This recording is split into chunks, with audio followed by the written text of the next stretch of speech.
எதிராளிகளின் துஷ்டத்தனத்திற்கு நம்மை தப்புவித்து காக்க வல்ல நல்ல கர்த்தருக்கு துதியும் கனமும் உண்டாகட்டும். இந்த நாள் ஜெபிக்க வேண்டிய வேத வசனம் சங்கீதம் 140:5.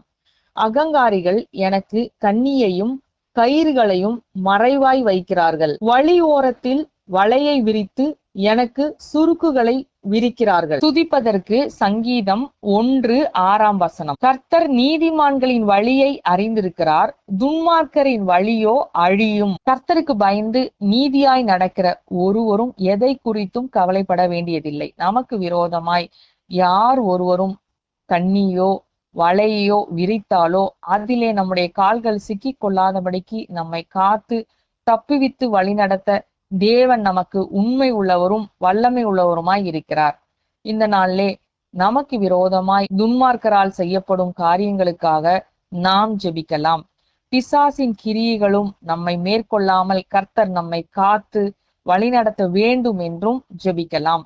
நம்மையும் நம்முடைய குடும்பத்தினரையும் கர்த்தர் சகல தீமைக்கும் விலக்கி காக்க வேண்டும் என்றும், சத்ருவின் மறைவான கண்ணிக்கும் வலைக்கும் அவனுடைய சுருக்குக்கும் கர்த்தர் எல்லா விதத்திலையும் நம்மை தப்புவித்து காக்க வேண்டும் என்று ஊக்கமாய் ஜெபிக்கலாம். துதிக்க வேண்டியது நம்முடைய கர்த்தர் நீதியுள்ள நியாயாதிபதியாய் இருக்கின்றபடியால் நீதிமான்களின் கால்களை சகல தீமைக்கும் விலக்கி காக்க வல்லவராய் இருக்கின்றார்.